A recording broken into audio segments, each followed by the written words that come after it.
এখন শুধু মায়েরা লক্ষ্য করে দেখেন, আল্লাহর ওলি জালালউদ্দিন রুমি রহমাতুল্লাহ এই ঘটনা আল্লাহর ওলি বর্ণনা করেন, তোমরা শুনে নাও।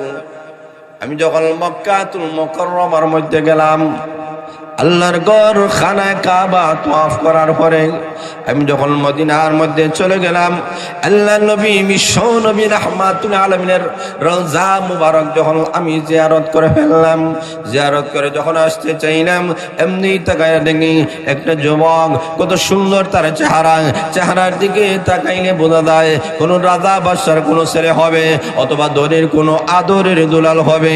আমি এমনি তাকায় দেখি ওই যুবক ছেলেটা ডাস্টবিন থেকে ময়লা আবর্জনা থেকে খাবার তুলে খাচ্ছে। আমি আশ্চর্যান্বিত হয়ে গেলাম।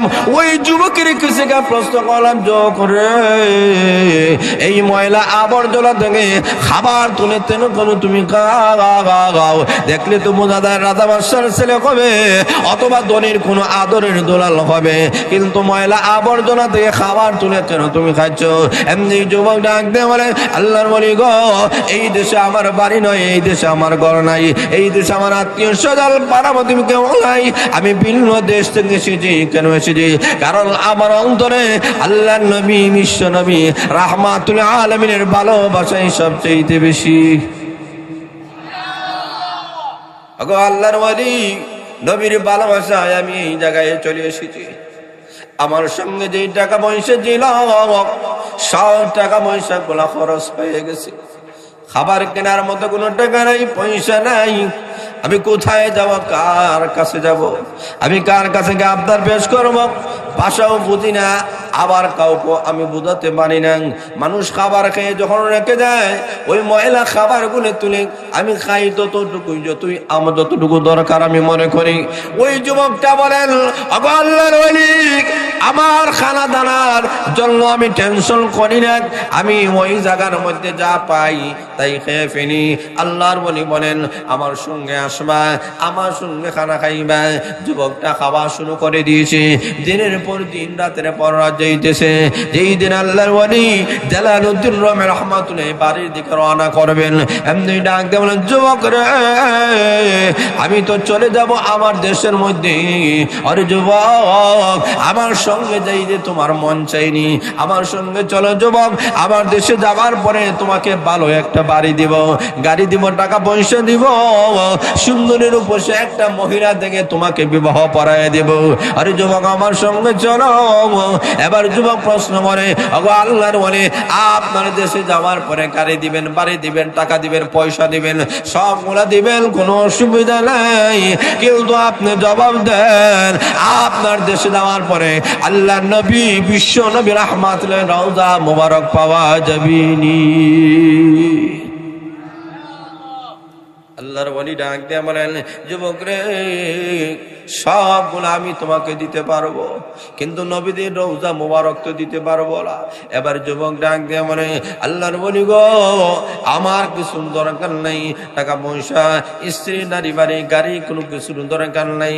ওগো আল্লাহর ওলি, অনাগারে অর্ধারে একবার দুইবার নয়, 1000 বার থাকতে রাজি আছি, তবে আল্লাহর নবী বিশ্ব নবী রাহমাতুল আলামিন রওজা মুবারক একটা সেকেন্ডের জন্য ছাড়তে রাজি না।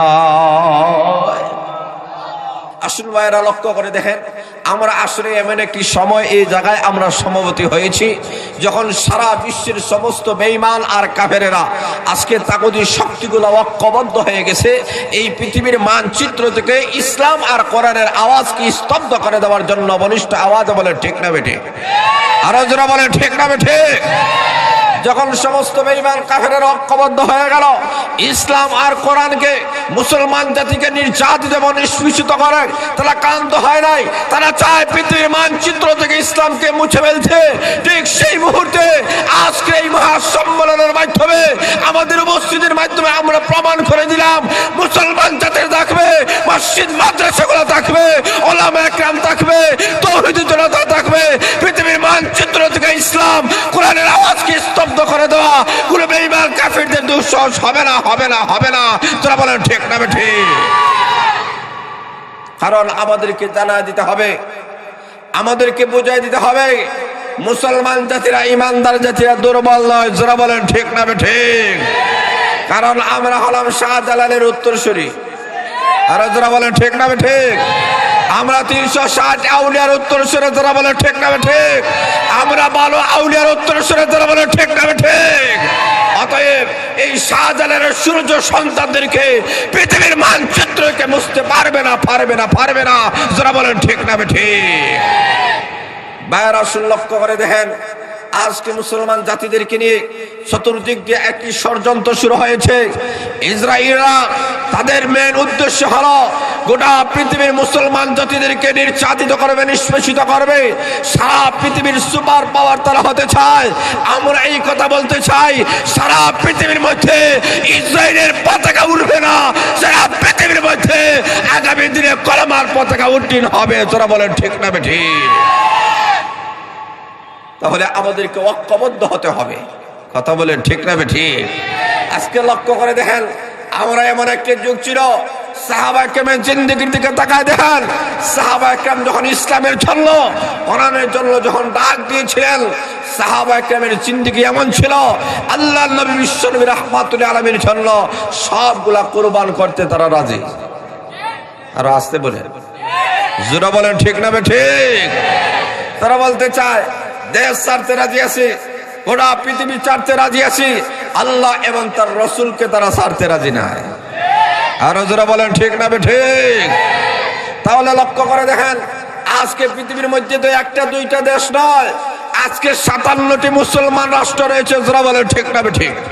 57টি মুসলিম রাষ্ট্র থাকা সত্ত্বেও একটা ইসরায়েল রাষ্ট্র গোটা পৃথিবীর মুসলমানের রক্ত নিয়ে চিরিমিরি খেলতেছে। যারা বলেন ঠিক না ঠিক? আজকে ফিলিস্তিনের অবস্থার দিকে লক্ষ্য করে দেখেন, একটা দুইটা নয়, আজকে শিশু থেকে নিয়ে একেবারে যুবক যুবতী, তরুণ তরুণী, কিশোর কিশোরী, যারা বলে ঠিক না ঠিক, বৃদ্ধ বৃদ্ধারা, একটা মুসলমান পর্যন্ত তাদের হাত থেকে রেখাই পাচ্ছে না। সেই দিন আর বেশি দূর নয়, যেই দিন ইসরায়েল দেশের মধ্যে কলমার পতাকা উড্ডীন হবে। আর যারা বলে ঠিক না ঠিক? আল্লাহু আকবার। সাহাবা কেরামের জিন্দেগিতে এমন ছিল, আল্লাহ এবং তার রসুলের জন্য সবগুলা কুরবান করতে রাজি রাজি, পৃথিবীর সবগুলা তারা ছাড়তে রাজি আছে, আল্লাহ এবং তার রসুলকে তারা ছাড়তে রাজি নয়।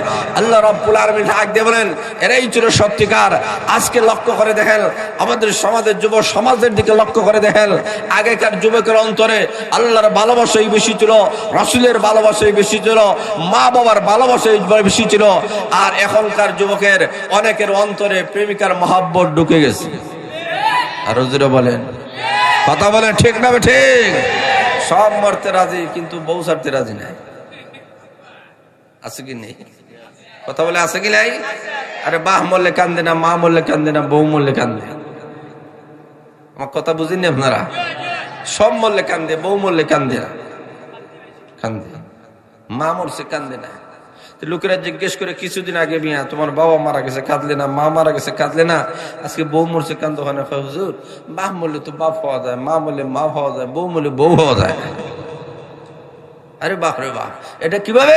বলে আমার আব্বা যখন মারা গেছেন, এলাকার সব মুরব্বীরা আসিয়া বলে, বাবা কেন্দে লাভ নাই, তোমার বাবা আইসে একদিন, গেছে একদিন, আসা যাওয়া দুনিয়ার নিয়ম, মনে করো আজ থেকে আমরাই তোমার বাবা। এইরকম আপনাদের এলাকায় কেউ বলে না মনে হয়? কথা বলতে হবে একটু, বলেন কি না? আচ্ছা, আরো কিছুদিন পর আমার মা যখন মারা গেছে, এলাকার সমস্ত মুরব্বী মহিলারা আসে, বাবা কেন্দে লাভ নেই, তোমার মা মরছে, চিন্তা করে লাভ নেই, আসে তো ওই দুনিয়ার নিয়ম, মরতেই হবে। অতএব আজকে থেকে মনে করে আমরাই তোমার মা, বলে কি না? আজকে আমার যুবতী স্ত্রী মারা গেছে, এলাকার যুবতী মহিলার অভাব আছে। একটা যুবতী মহিলা কইল না, ভাই কেন্দে লাভ নেই, আপনার বউ মরছে, চিন্তা করে লাভ নাই, মনে করে আজ থেকে আমরাই আপনার বউ। কইছিনি?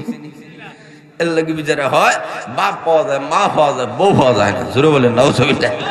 আর সাহাবা কেরামের জিন্দেগি ছিল, আগেকার যুগের জিন্দেগি ছিল, গোটা পৃথিবীর সবগুলো আমরা ছাড়তে রাজি আছি, স্ত্রী ছেলে সন্তান বিনা স্থাবর সম্পত্তি ছাড়তে রাজি আছি, আল্লাহ এবং তার রসুল ছাড়তে রাজি না। জোরে বলেন ঠিক না ঠিক? কারণ তাদের অন্তরে কোরআনের মহব্বত ছিল বেশি। আল্লাহ কোরআনে উল্লেখ করে দিয়েছেন, যে ইমানদার যারা তাদের অন্তরে গোটা পৃথিবীর চাইতে আল্লাহ এবং তার রসুলের ভালোবাসাই বেশি। আসতে বলেন সুবহানাল্লাহ, আসতে বলেন না সুবহানাল্লাহ। والذين آمنوا أشد حبا لله।